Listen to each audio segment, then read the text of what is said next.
Culture Média. Thomas Hill. Et vous le savez, comme chaque jour, on démarre cette émission avec la session de rattrapage de Jean-Luc Lemoine. Et Jean-Luc, ce matin, nous recevons donc Julien Bugier pour le livre qu'il a coécrit avec Valérie Heurtel, 100 idées pour dépenser moins et vivre mieux. Oui, un titre très accrocheur, mais dangereux, parce que tu t'exposes toujours à tomber sur des gens premier degré qui vont se dire déjà pour dépenser moins, je vais pas l'acheter le bouquin.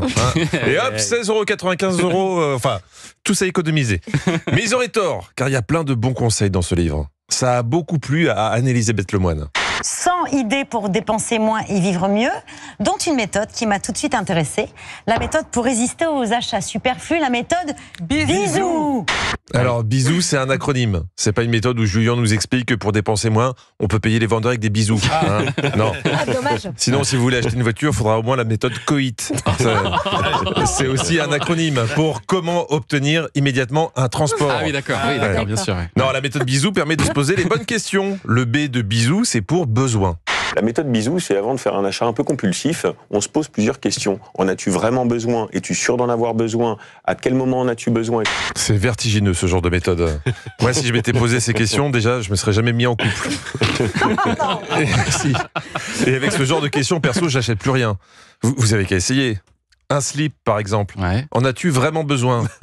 Oui. Es-tu sûr d'en avoir besoin? Bah non. Il y en a qui n'en portent pas et qui font pourtant un très bon journal des médias. À quel moment?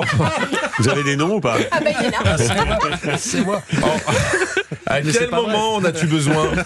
Quand je veux me la raconter en société, juste pour pouvoir dire en soirée, oh, vous avez vu, moi j'ai un slip. Mais si je le dis pas, personne ne le saura, c'est vrai. Donc Julien a raison, c'est juste de l'orgueil. Et hop, un achat en moins. Le U de bisous, c'est pour autre chose. Est-ce qu'il est vraiment utile? Et ça, c'est le dernier, le U. Est-ce qu'il me sera vraiment utile? C'est en se posant cette question que Thomas a décidé qu'il ferait l'émission tout seul l'année prochaine.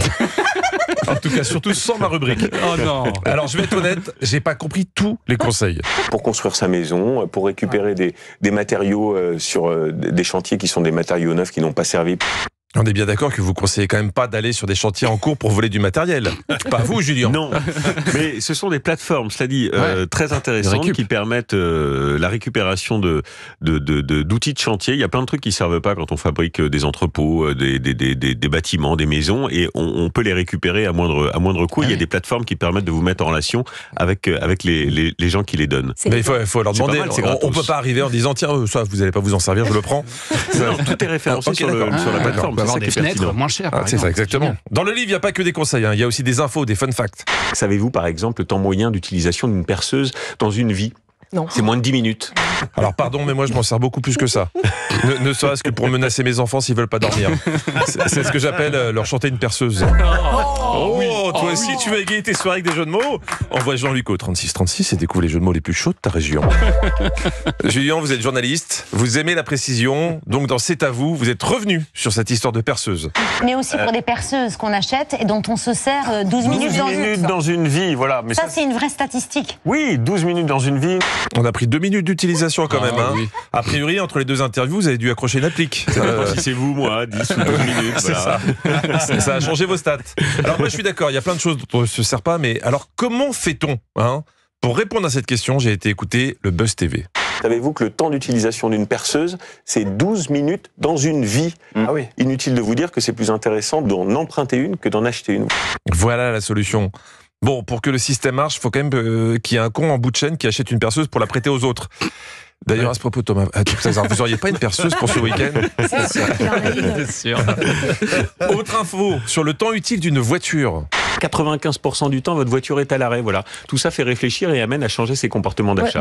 95% du temps, une voiture est à l'arrêt. Mon cher Jean-Luc. Oui. Non, mais saviez-vous? Non, parce que je savais, c'est qu'à Paris, avec la circulation, ça peut monter à 99%, même quand tu roules.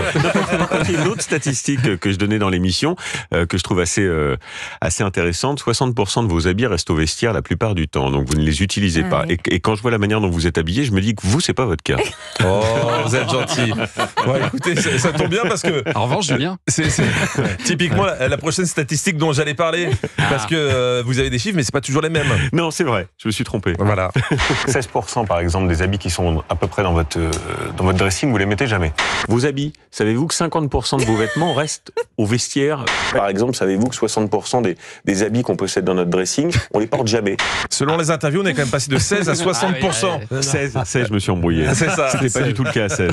C'est moi qui me... Vous savez qu'il y a à peu près 200 200 infos comme ça dans le livre, donc parfois je m'embrouille un petit peu. Je sais, mais faites attention, Julien, avec une telle maîtrise des chiffres, vous allez finir ministre du budget. Allez, bonne journée à tous. Vous pouvez candidater, effectivement. Merci Jean-Luc Lemoyne, qu'on retrouve demain. Et d'ici là, en replay sur europe1.fr.